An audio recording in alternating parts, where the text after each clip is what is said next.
So eto mga sangkay, alam nyo ba na hindi po makapaniwala hanggang ngayon ang mga DDS sa kanilang mga nadidiskubre, mga nakikita ngayon mga sangkay. Ano ba ito? Pag-uusapan po natin yan ngayon.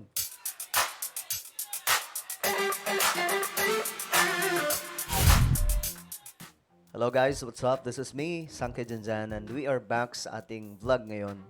Kamusta po mga kababayan? Anyway, bago tayo magsimula, paki-subscribe po muna yung ating YouTube channel. Ito po, road to 2 million subscribers at malapit na rin po tayo makarating sa 1.5 million subscribers. So kung ikaw ay hindi pa nakakapag-subscribe at gusto mong mapabilang sa dumaraming mga solid sangkay, makikita nyo po yung subscribe button sa baba ng video na to. I-click nyo lamang po yung subscribe, i-click ang bell at i-click nyo po yung all. At sa mga nanonood po sa Facebook, i-follow nyo po yung ating Facebook page. Shoutout po sa lahat ng mga solid sangkay na nanonood ngayon. Mabuhay po kayong lahat. Shoutout nga pala kay Sangkay Yumi. No? Mabuhay ka, ingat ka po palagi. Ngayon mga sangkay, eto. Meron pong matinding pasabog ngayon. Okay?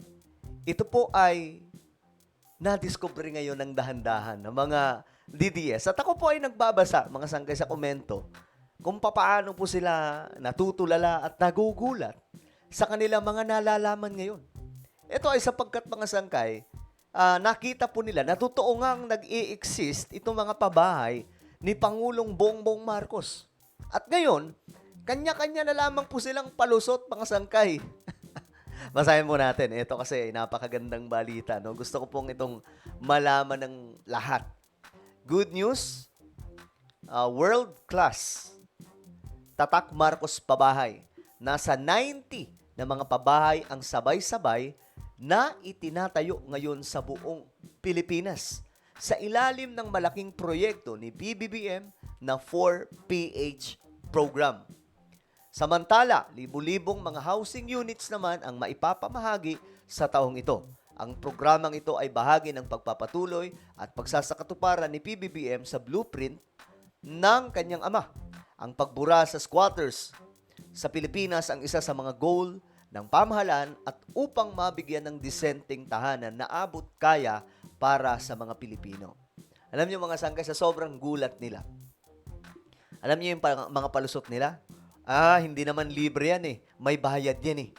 Yun na lamang yun po yung palusot nila. Hindi naman po tago yun eh. Talagang may bayad po ito pero sobrang liit na halaga. Kaysa mga sangkay na bibili ka kay La Villar, sige nga, tingnan po natin kung hindi ka mahagulantang sa presyo. Sobrang mahal po talaga at saka ang tagal mong babayaran. Ngayon, eto mga sangkay, tingnan po natin. Ito ay picture po ni BBM. Kasama yung kanyang ama. Parehas na parehas po sila ng forma oh. Okay, ngayon, eto mga sangkay. Ito po yung mga project. Ayan, nakikita nyo, di ba? Pabahay ni PBBM na hindi drawing. Look at that, guys. O, ayan. Di ba? Isipin nyo kung gaano ka lulupit yung mga pabahay na to. World class. Alam nyo, para po itong Singapore, China, Japan, iba pang mga bansa, mga sangkay na may mga housing project kaya wala po silang squatter. Ayan, oh. Kita niyo yan? Guys, nakikita niyo mga sangkay? Buksan niyo yung mga mata ninyo. O ayan, isipin niyo kung gaano kalupit itong proyekto ngayon ng pamahalaan. Hindi po ba makatutulong po ito sa sambayan ng Pilipino? Akala po kasi ng mga DDS, ito ang buong akala nila. Akala po nila hindi po ito totoo na nag-i-exist. Diba?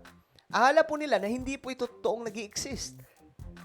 Akala po nila mga sangkay, ito po ay drawing. Kasi yun ang sinasabi ng mga pinapanood nila mga vlogger eh. Wala daw pong project eh. Ngayon, nagugulat sila. Tingnan yung mga sangkay. Oh. Ito po yung mga model sa loob. Ayan, di ba? Di ba? Sobrang lulupit mga sangkay. Ito ay may bayad, pero kakaunti na lamang pong halaga. Kasi ang gusto ni BBM, lahat ng mga Pilipino ay maabot po kung ano po ang nararanasan ng mga mayayaman. Yung tipong kahit mahirap po tayo, kayang-kaya po natin bayaran as long as nagtatrabaho po tayo. Kasi yung mga DDS, asang-asa po sa mga ayuda eh. 'Di ba? Actually, ayaw po nila ng ayuda kunwari, ayaw nila ng ayuda, pero ang gusto nila libre na pabahay. 'Di ba? Kung hindi ba naman mga o ayan, mga sangkay, saan ba to? Ito, sa Bacolod. Kita nyo, 64 housing units. O, ayan mga sangkay, makikita nyo yung mga ongoing. Alam nyo, nasa 90 no, na mga housing project ito sa buong Pilipinas ngayon na pinapagawa. Nakikita nyo mga sangkay, diba? Kitang-kita nyo naman, busy-busy po yung gobyerno natin. Ito ay isa lamang sa sandamakmak na mga proyekto ngayon na nagkalat sa buong Pilipinas. O, kita nyo, mga sangkay, kita nyo. Kita nyo. Diba mga sangkay? Ang gaganda pa ng disenyo. Kita nyo? O, kita nyo. Tingnan nyo yan mga sangkay. Ngayon nyo sabihin na drawing lamang po ito. Ayan. Ibang lugar ulit ito mga sangkay. Kita nyo, oh. First time po ito. Alam nyo, kahit nga lang umabot ng 200,000 na mga housing units sa buong Pilipinas, malaking bagay na yun. First time po yan na mangyayari. Kasi mostly na mga pangulo, umaabot lamang po yung kanilang housing projects sa mga siguro, mga 60,000. Buong ano na po yan, buong taon, buong 60 years, buong term. Pero kay BBM, hindi. Actually, ang goal pa nga niya po nito mga sangkay noon, million eh. Kaso nga lang, masyado pong yun, OA, kumbaga, bumalik po sila sa realidad. Kaya, kumbaga, inayos po nila. At binago yung goal. Ngayon, ang pagkakaalam ko, million na housing units ang kailangan matapos sa buong term ni PBBM. Di ba ang laki, mga sangkay? Kahit nga lang 300,000, okay na yun. Diyos mio, marimar, ang dami na nun. O, ayan, mga sangkay. Ito ata ang sa Davao. Tingnan nyo kung gaano ka mga world class itong mga project ni PBBM. O, ayan. Di ba? Hindi po matanggap ito ng mga di lamang DDS. Tuloy-tuloy na 4PH turnover at processing, patuloy ang pag-turnover ng housing units at pagpoproseso ng mga applicant beneficiaries. Kita niyo na mga sangkay? Ayan. Oh, tingnan niyo yung loob mga sangkay. Oh, 'di ba? Ang ganda. Ito po. Kondo, 'di ba? Ala kondo po itong mga project ni PBBM, buong Pilipinas, abot kaya. Kaya nga po malulugi po ngayon yung mga private companies, mga sangkay na nagbebenta ng mga property, mga bahay. Naku, dahil sila ngayon, problemado sila ngayon dahil kay PBBM. Wala eh. Naaabuso din kasi, oh. Tingnan po ninyo yung komento. Eto. Magbasa-basa po tayo. Sabi, wala daw proyekto, sabi ng mga toxic na DDS. Alam nyo, napagtatawanan tuloy sila ngayon dahil sa kanilang ginagawa. Pre-fake news ba to? Paki-explain naman para alam ko. Alam mo na, maraming fake news ngayon na ginagawa si PBBM. Fake news daw ba ito, mga sangkay? O, magkano ang bayad sa iyo per day? O, kita nyo? Kitiin nyo, mga sangkay, galit na galit sa akin. Kasi nga, hindi po sila makapaniwala sa kanilang mga nawi-witness. Paano kaya maka-avail na ito? Nasa online, marami po dyan. Type nyo lang sa Google for PH program, how to avail. Madaming bulag sangkay dyan, hindi nila nakikita. Bulag-bulagan na lang yan, nakikita na nila eh. Sana sa Region 1 mo na lang ibuhos lahat kasi di naman sila matutuwa. Marami ding walang bahay sa Region 1. Tatak Marcos, yun ang tunay na may malasakit sa taong bayan. Okay?